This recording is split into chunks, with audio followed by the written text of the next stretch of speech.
J'ai vécu une merveilleuse visitation de Dieu, au point où je me suis vu moi-même au paradis.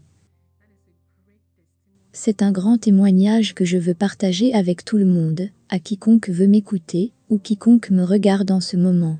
Donc pour commencer, je passais par. Comment tout cela a commencé?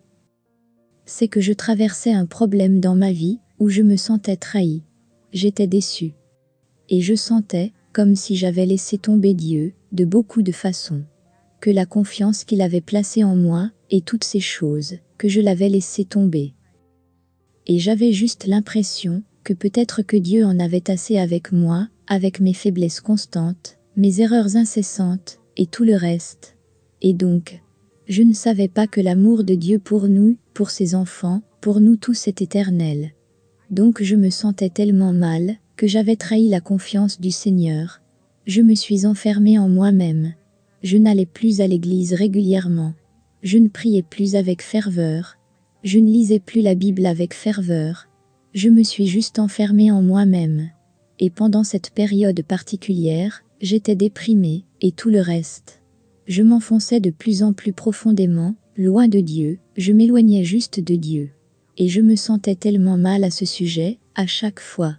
Je ressentais le poids du péché, et de la condamnation dans mon corps. Ce qui n'était pas bien du tout. Ce n'était pas sain pour ma vie spirituelle.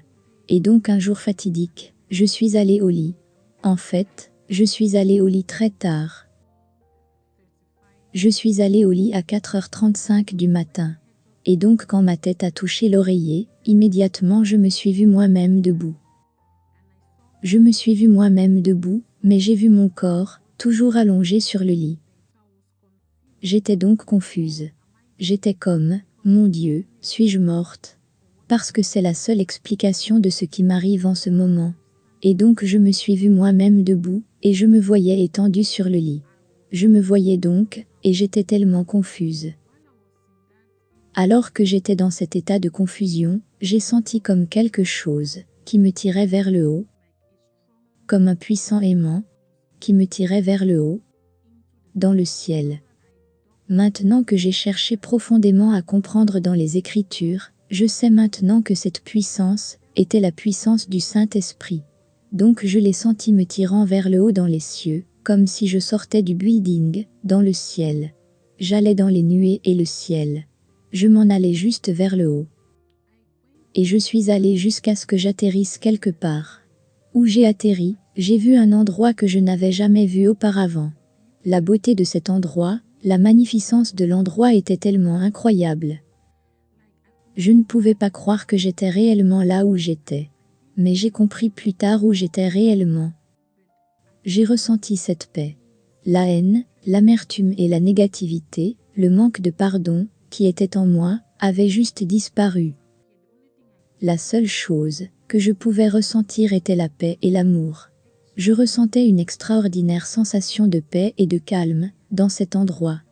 Je me sentais si bien, mais j'étais toujours confuse, sur ce qui m'arrivait. Je regardais le sol où je me tenais, c'était si beau et magnifique. Je comprends pourquoi la Bible dit que les rues du paradis sont pavées d'or. C'était tellement magnifique. Et alors que j'appréciais la vue de toutes ces choses, j'ai vu un ange qui est venu vers moi.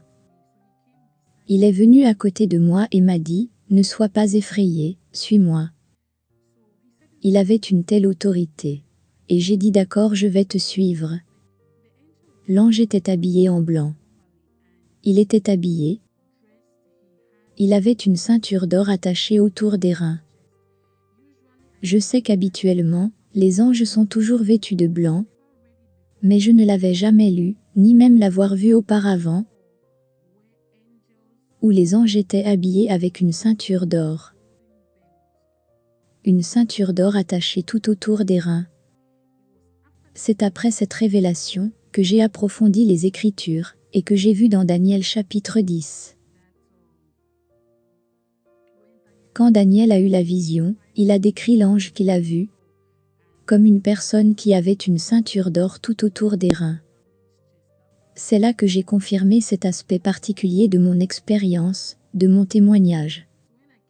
Et donc alors que je continuais à suivre l'ange, qui me conduisait à l'endroit où nous allions, je voyais des gens qui étaient habillés en blanc.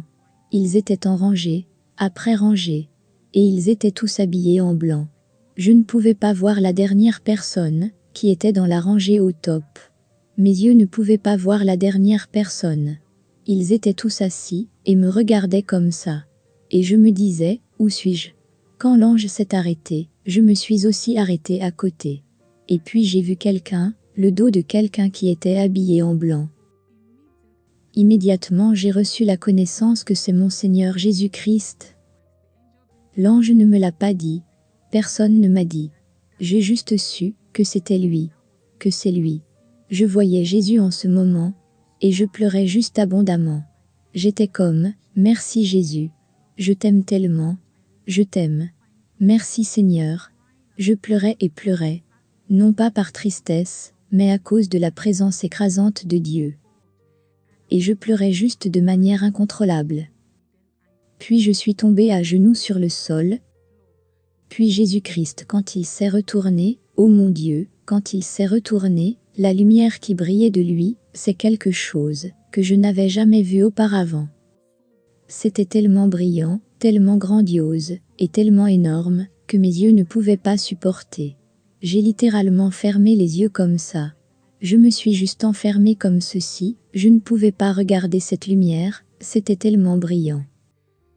Donc quand j'y étais, j'ai juste baissé la tête sur le sol. Je pleurais et pleurais. Puis Jésus a marché vers moi, il est venu très proche de moi. Je me souviens, comme si c'était hier. Pour quelque chose qui s'est passé, il y a plus d'un mois. Et croyez-moi, je ne voulais même pas le partager maintenant. Mais l'Esprit de Dieu m'a dit, Dieu ne t'a pas donné cette vision, pour que tu gardes le silence, tu dois le dire au monde. C'est pourquoi je le fais maintenant. Et donc il s'est approché de moi, et je pouvais littéralement voir ses pieds, devant mon visage, alors que j'étais inclinée et en pleurs. Mes larmes tombaient sur ses pieds, tombaient sur ses pieds. Et il m'a demandé de me tenir debout. Mais je ne pouvais pas me lever. J'étais tellement lourde. La présence était si forte à l'intérieur de moi. Je ne pouvais pas me lever. Et cela est conforme avec Ézéchiel. Ézéchiel chapitre 2, versets 1 à 3. Où Ézéchiel, décrivant la vision qu'il a eue, a dit qu'il ne pouvait pas se tenir debout, quand il a parlé à la personne, quand il a vu l'ange de Dieu. Et c'est quand il fut touché qu'il a eu la force de se lever. Dans chaque vision que j'ai, même après celle-ci en particulier, je les vérifie toujours dans les Écritures, pour avoir la confirmation, pour obtenir mes références. Et donc immédiatement quand Jésus-Christ m'a touché, Jésus lui-même, il m'a touché par les épaules. Et puis immédiatement j'ai ressenti un soulagement, comme si toute cette pesanteur avait juste disparu. Puis quelque chose est entré dans mon corps. Et je peux appeler cette chose l'Esprit de Dieu, je peux appeler cette personne l'Esprit de Dieu. Il est entré à l'intérieur de moi, et j'ai eu cette force qui est entrée à l'intérieur de mon corps, pour que je puisse me relever. Et donc je me suis relevée, et je me tenais toujours à côté de Jésus-Christ. Il m'a parlé, me disant, déclare la parole. Et j'ai dit, Jésus, que veux-tu que je déclare? Quelle parole? S'il te plaît, sois précis. Il a dit 3 fois, déclare la parole. Puis immédiatement, il m'a dit que je devais retourner. Mais sérieusement dans mon esprit, je ne voulais littéralement pas revenir, à cause de ce que j'ai vu là-bas. Je veux dire, la présence, la gloire, la magnificence, la beauté. Je ne voulais pas revenir. Et une chose que je voudrais partager avec tout le monde, sur ce que j'ai appris, à propos de cette expérience, c'est que Jésus-Christ nous aime vraiment, plus que nous pouvons imaginer. C'est pourquoi la Bible dit que son amour pour nous est si profond, que nous ne pouvons pas le comprendre. Nous ne pouvons pas comprendre la dimension, parce que c'est tellement large. Nous ne pouvons pas comprendre la hauteur, parce que c'est tellement haut. Pour lui de laisser sa couronne, de laisser son autorité, pour lui de laisser son trône. Pour lui de laisser cela, pour lui de laisser toute son autorité et tout ce qu'il avait au ciel, et de descendre ici-bas sur la terre, pour souffrir et mourir pour l'humanité, cela ne s'explique que par le genre d'amour qu'il a pour nous. Parce que j'ai passé juste 10 minutes au paradis, Et je sais que c'était 10 minutes, parce que je me suis couchée à 4h35 du matin, et quand je me suis réveillée de cette révélation, il était 4h45 du matin. Donc j'ai su que c'était juste 10 minutes, que j'ai passé là-bas. Et je ne voulais pas revenir à cause de ce que j'ai vu, à cause de ce que j'ai vécu. Les sentiments que j'ai eus là-bas, et vous pouvez imaginer à quel point Jésus nous aime.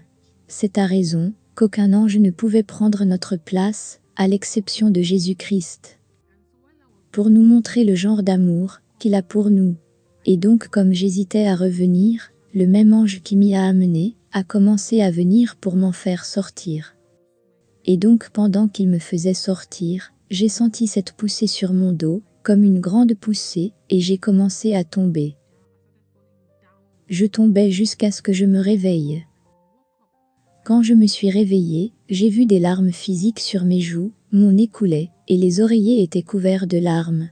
Et j'ai su, wow, que quelque chose d'incroyable venait de se dérouler. Jésus-Christ est réel. Le royaume de Dieu est réel. Et il revient bientôt. Jésus revient bientôt. S'il vous plaît, ne soyez pas trompés par la religion, acceptez Jésus-Christ maintenant, aujourd'hui. Fais de lui une partie intégrante de ta vie. Donne accès à l'Esprit de Dieu. Arrête de résister au Saint-Esprit.